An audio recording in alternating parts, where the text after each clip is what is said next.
सीताराम। जय जय जय श्री सीताराम। अमावस्या के रोज गीता 7वें अध्याय का पाठ अवश्य पढ़ें अथवा सुनें और इस पाठ का पुण्य अपने पूर्वजों को समर्पित अवश्य करना चाहिए।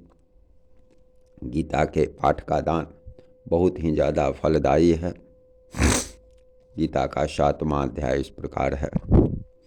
भगवान श्री कृष्ण बोले, हे पार्थ, मुझ में मन लगा करके मेरे ही आश्रय होकर योगाभ्यास करते हुए मेरे स्वरूप का संशय रहित पूर्ण ज्ञान होगा वह सुनो। वह पूर्ण ज्ञान मैं तुम्हें सुनाता हूँ, जिसके जानने से तुमको इस लोक में और कुछ जानना शेष न रहेगा। सैकड़ों मनुष्यों में से कोई एक सिद्धि प्राप्ति के लिए यत्न करता है। उन यत्न करने वाले सिद्धों में से भी कोई मुझे ठीक जान पड़ता है। पृथ्वी, जल, अग्नि, वायु, आकाश, मन, बुद्धि और अहंकार, ये 8 प्रकार की मेरी प्रकृति माया है। इस प्रकृति को अपर अचेतन अर्थात जड़ कहते हैं। और हे महाबाहो, इसे दूसरी प्रकृति चेतना है, जिसने संपूर्ण जगत धारण किया है। इन्हीं दोनों प्रकृतियों से सब प्राणी मात्र उत्पन्न होते हैं। ऐसा जानो, यह प्रकृतियाँ मुझसे ही उत्पन्न हुई है। इस प्रकार जगत की उत्पत्ति और प्रलय का कारण मैं हूँ।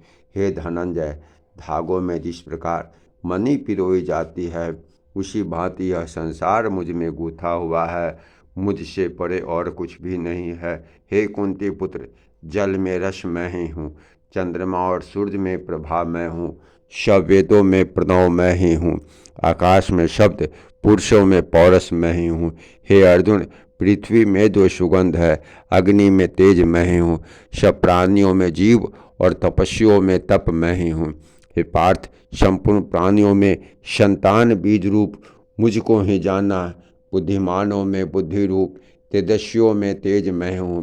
हे भरत सर्व काम और रोग रहित बलवान पुरुषों में बल और पुरुषों में धर्म के विरुद्ध जानने वालों में काम मैं हूँ।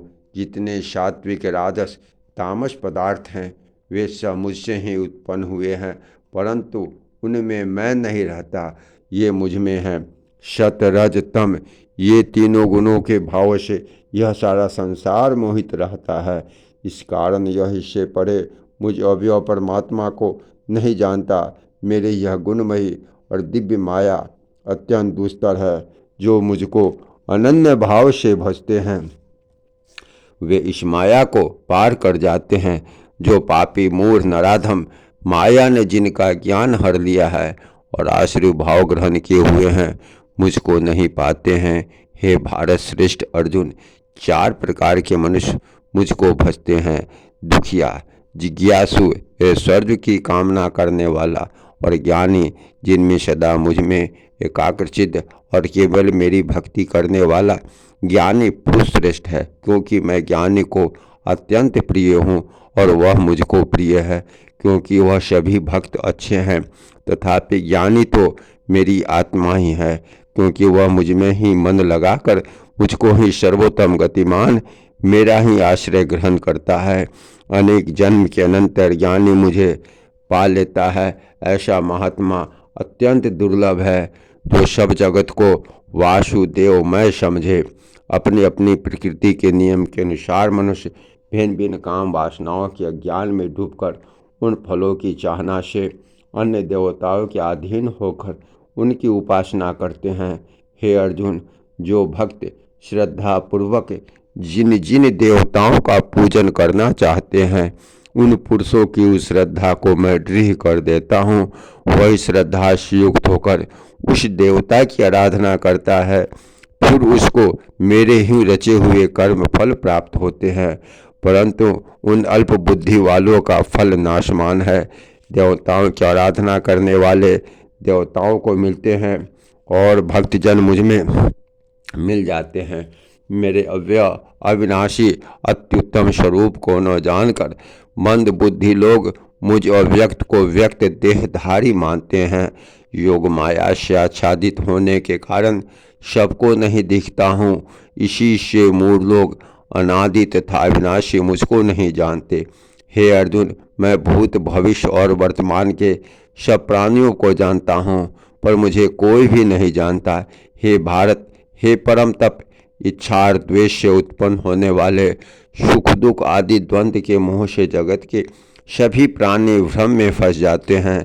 जिन पुण्यात्माओं के पाप नष्ट हो गए हैं वह पुण्य कर्म करने वाले भक्तजन द्वंद्व के मोह से छूटकर दृढ़ निश्चय करके मेरी भक्ति करते हैं।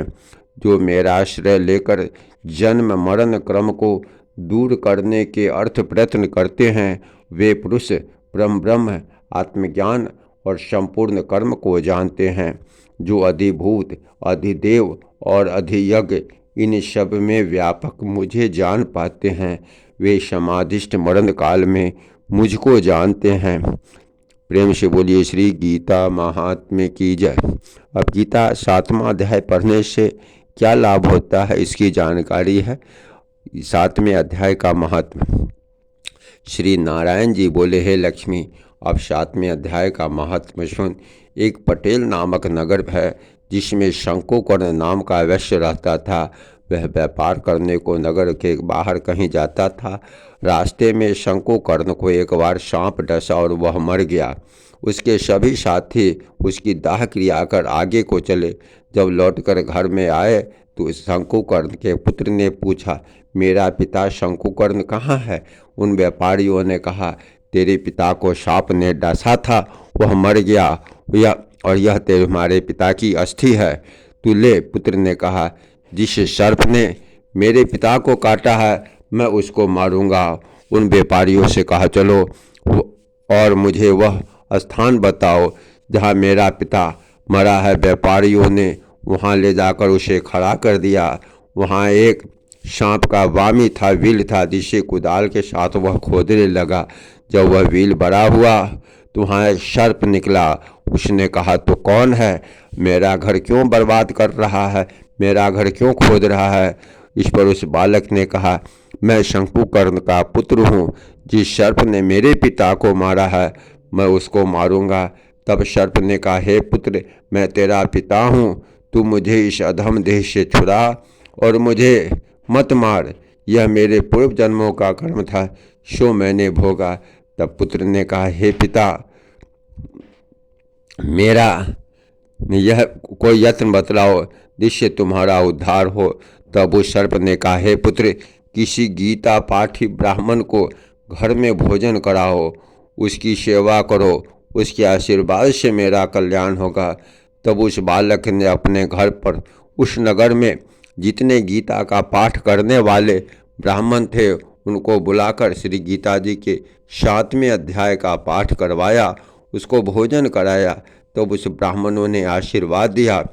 तत्काल वह अधम देह से छूटकर देवदेही पाया और भगवान विष्णु के धाम वैकुंठ को चला गया और जाते जाते अपने पुत्र को धन्य धन्य कहता हुआ आशीर्वाद देता हुआ वह वैकुंठ धाम भगवान विष्णु के धाम को चला गया।